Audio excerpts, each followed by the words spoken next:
ونتوكل عليه ونعوذ بالله من شرور أنفسنا ومن سيئات أعمالنا من يهده الله فلا مضل له ومن يضلله فلا هادي له ونشهد أن لا إله إلا الله ونشهد أن محمدا عبده ورسوله أما بعد فأعوذ بالله من الشيطان الرجيم قال رسول الله صلى الله عليه وسلم الدين النصيحة صدق رسول الله صلی اللہ علیہ وسلم۔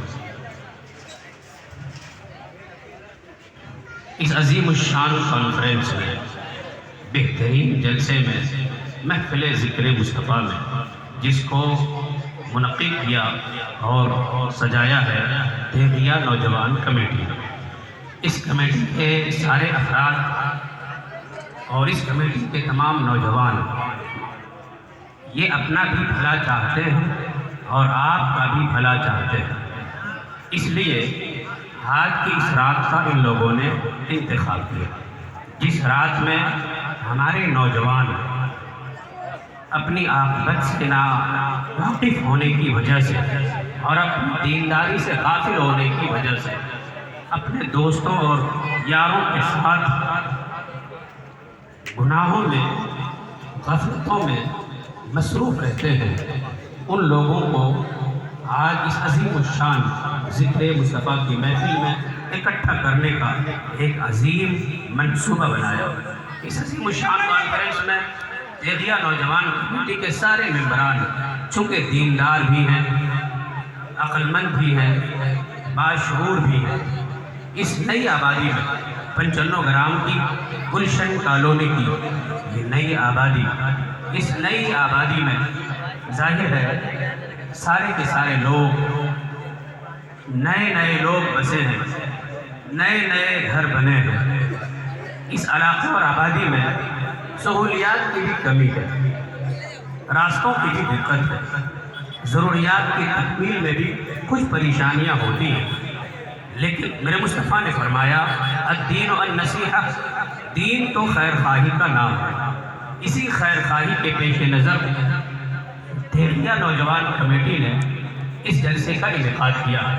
الدین النصیحہ، دین خیر خواہی کا نام ہے۔ یہ خیر خواہی ہماری محفل میں بھی ہونا چاہیے، یہ خیر خواہی ہمارے جلسوں میں بھی ہونا چاہیے، یہ خیر خواہی آپ کے گھروں میں بھی ہونا چاہیے، یہ خیر خواہی آپ کی بلڈنگوں میں بھی ہونا چاہیے، یہی خیر خواہی باڑی والا اور سارے ٹیننٹ کے درمیان بھی ہونا چاہیے، یہی خیر خواہی دکانداروں میں اور گراہکوں میں بھی ہونا چاہیے، یہی خیر خواہی دکاندار پڑوسیوں میں بھی ہونا چاہیے، اور یہی خیر خواہی فلیٹوں میں رہنے والے مسلمان بھائیوں میں بھی ہونا چاہیے۔ دین خیر خواہی کا نام ہے۔ یہ کیسی خیر خواہی ہے کہ آپ کس آبادی میں بستے ہیں؟ الحمدللہ یہ گلشن کالونی کی آبادی، اس آبادی میں اتنا عظیم الشان پروگرام جس کا ہمیں تصور بھی نہیں ہو پا رہا تھا، دیگیا نوجوان کمیٹی نے، ان کے ممبران نے اپنی محنت سے کافی دنوں کی دو کے بعد، جہد مسلسل کے بعد اتنا عظیم الشان پروگرام کیا آپ کی خیر خواہی کے لیے، تاکہ آپ آج کی رات ذکر رسول کی محفل میں بیٹھیں اور نیکیوں کا ذخیرہ اکٹھا کریں۔ دین خیر خواہی کا نام ہے، لیکن یہ خیر خواہی صرف مجلس میں نہیں، یہ خیر خواہی آپ کی زندگی میں بھی ہونا چاہیے۔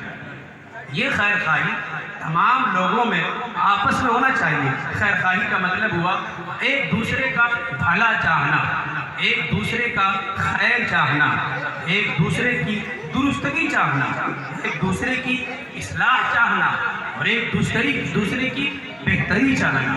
یہ کیسی بہتری ہے؟ جس آبادی میں آپ رہتے ہیں اسی آبادی میں آپ بلڈنگوں سے کچڑا نیچے پھینکتے ہیں، جس راستے پر لوگ چلتے ہیں، جس راستوں سے لوگ نماز پڑھنے جاتے ہیں، اسی راستے پر آپ اپنی بلڈنگوں سے اور ان کی کھڑکیوں سے کچڑا نیچے پھینکتے ہیں۔ ظاہر ہے مرد بھی دن بھر میں کئی بار اسکول کے لیے نکلتے ہوں گے، کام کے لیے نکلتے ہوں گے، آفسوں کے لیے نکلتے ہوں گے، دکان جانے کے لیے نکلتے ہوں گے، تھوڑی سبزی لانے کے لیے تو نکلتے ہوں گے۔ کئی بار آپ نکلتے ہاتھ میں کچڑا لے کر، کوڑے دان تک اگر آپ اپنا کچڑا لے جا کر ڈالیں تو آپ کا علاقہ گندا تو نہیں ہوگا، بدبودار تو نہیں ہوگا، منحوس زدہ تو نہیں ہوگا، نوسط کا شکار تو نہیں ہوگا۔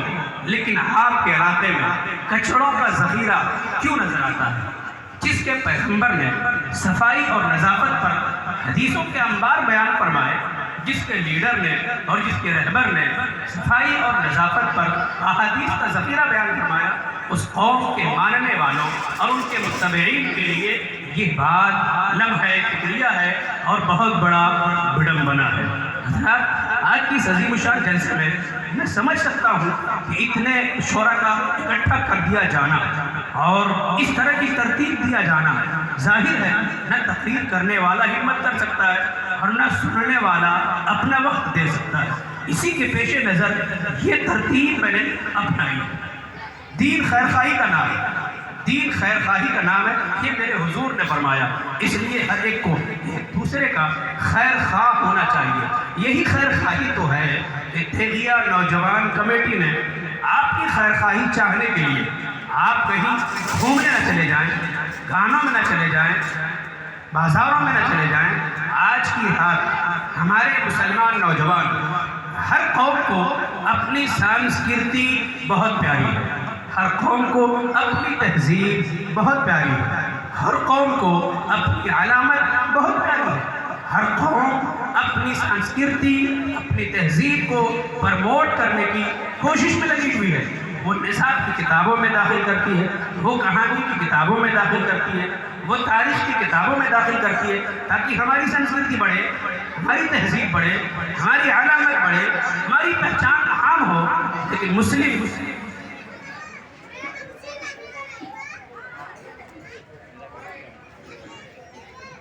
ہلو یہ بہت مشکل سے شکیل بھائی نے بہت مشکل سے ہم جیسے خطیب کو 10 منٹ کا ٹائم دیا ہے۔ دیکھا میں نے 10 منٹ مجھے گزارنا اسی ٹائپ سے ہے۔ میں کوشش کروں گا کہ ہم لوگ مدرس آدمی ہیں، جامعہ عبداللہ ابن مسعود میں بچوں کو درس دیتے ہیں، انہیں عالم اور فاضل بنانے کی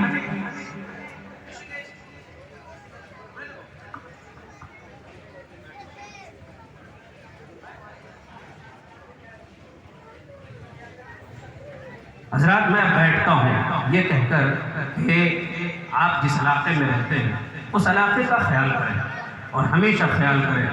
آپ جس علاقے میں ہیں وہ نو آبادیات کا علاقہ ہے، یہاں سہولیات کی بھی کمی ہے، ضروریات کی بھی کمی ہے۔ جب آپ گھر سے نکل رہے ہو، آپ کو نظر آئے کوئی ایسا مزدور جو مزدوری کرنے جا رہا ہے اور وہ پیدل جا رہا ہے، اس کے پاس سائیکل نہیں ہے، اس کے پاس گاڑی نہیں ہے، آپ اپنی بائک میں اس کو بٹھا لیں، یہ آپ کی خیر خواہی ہوگی اس کے ساتھ۔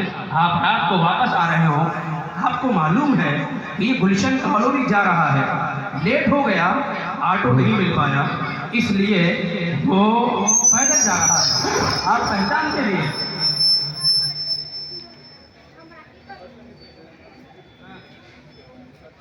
آپ جانتے ہیں اس کو جو شخص پیدل آ رہا ہے، آپ اس کو آپ اسے بٹھا نہیں سکتے اپنی بائک میں، وہ ہاتھ بھی دیتا ہے تو آپ روک نہیں سکتے اپنی بائک کو، آپ گاڑی میں آتے ہیں اسے بٹھا نہیں سکتے ہیں، اتنی بھی خیر خواہی ہمارے اندر نہیں ہے۔ پھر کس چیز کے مسلمان ہیں ہم؟ ایک ہی چیز میں ہم اپنی مداومت برتتے ہیں، پابندی برتتے ہیں، وہ ہے گورو کا گوشت کھانے۔ اس کے علاوہ ہمارے اندر کسی میں کوئی مداومت، کوئی پابندی، کوئی تسلسل برقرار نہیں ہے۔ میں کہنا چاہتا ہوں جلسہ اسی لیے کیا گیا ہے تاکہ آپ کی خیر خواہی مقصود ہے، آپ کے ساتھ بہتری مقصود ہے، آپ کا بھلا چاہنا مقصود ہے۔ تھیگیا نوجوان کمیٹی کو میں جامعہ عبداللہ ابن مسعود کی طرف سے بہت بہت مبارکباد دیتا ہوں اور اپنے گفتگو ختم کرتا ہوں۔ السلام علیکم ورحمۃ اللہ وبرکاتہ۔